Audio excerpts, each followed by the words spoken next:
Drama serial का फ़र्क next आने वाले एपिसोड में आप देखेंगे कि सालाद की माँ जैसे ही देखेगी कि अच्छा तो यानी कि ताहिर सिकंदर ने अब सितारा को भी अपने मकसद के तहत यूज़ करना शुरू कर दिया है, तो वो जाएगी ताहिर के पास और जाकर कहेगी कि अच्छा तो तभी तो आप इस तरह से सितारा की हमायत किए चले जा रहे थे और सितारा को अपने बहुत ही ज़्यादा करीब कर लिया आपने, उसको अपना हमदर्द साबित करके, तभी तो आपने सितारा को अब जैसे ही आपको ज़रूरत पड़ी तो अपने मुताबिक इस्तेमाल कर लिया। मेरे नज़र में तो आप सिर्फ़ और सिर्फ लोगों को फंसाते ही इसलिए हैं ताकि अपने मकसद के तहत उन्हें इस्तेमाल कर सकें। इस पर कहेगा ताहिर सिकंदर के इस तरह की कोई भी बात नहीं है, मुझे लगता है कि तुम्हें यकीनन कोई ना कोई गलतफहमी हो रही है। हाँ, सितारा एक अच्छी लड़की है और मेरे बेटे की बीवी भी है, जो काम तुम्हें करना चाहिए था मेरी बीवी होने की हैसियत से वो किया है सलार की बीवी ने, इसीलिए तो मुझे लगता है कि तुमसे काबिल है ज़्यादा सितारा। इस पर कहेगी सलार की माँ कि अच्छा वो मुझसे भी काबिल हो गई। इस पर कहेगा सलार का बाप कि हाँ मैं जानता हूँ कि वो हमारे मयार के ख़ानदान से नहीं ताल्लुक़ रखती, हाँ वो हमारे ना ही पूरे के पूरे मयार पर उतरती है, लेकिन उसके बावजूद है तो वो हमारी बहू ही ना। और देखो कि आज उसने किस तरीके से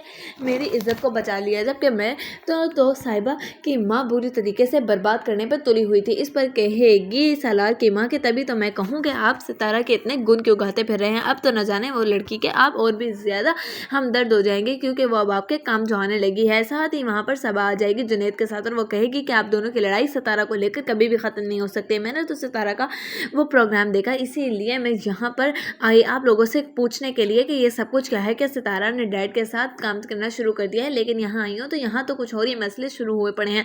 क्या मोम आपका महाज कभी भी ख़त्म नहीं हो सकता? पहले आप अपनी मोम के खिलाफ बोलती रहती थी और अब आखिर आपने उनको खो दिया, तो अब आप सितारा के पीछे पड़ गई। आखिर आप चाहती क्या है? इस पर कहेगी सलार की माँ सबा से कि सबा तुम किस किस्म की बातें कर रही हो अपनी माँ से, क्या तुमने मुझे इस तरह का समझ रखा है? इस पर सबा कहेगी कि सॉरी मॉम, लेकिन मैं ये सब कहना नहीं चाहती थी, लो जो कुछ मैं इस घर में देख रही हूँ वो मेरी बर्दाश्त है बहुत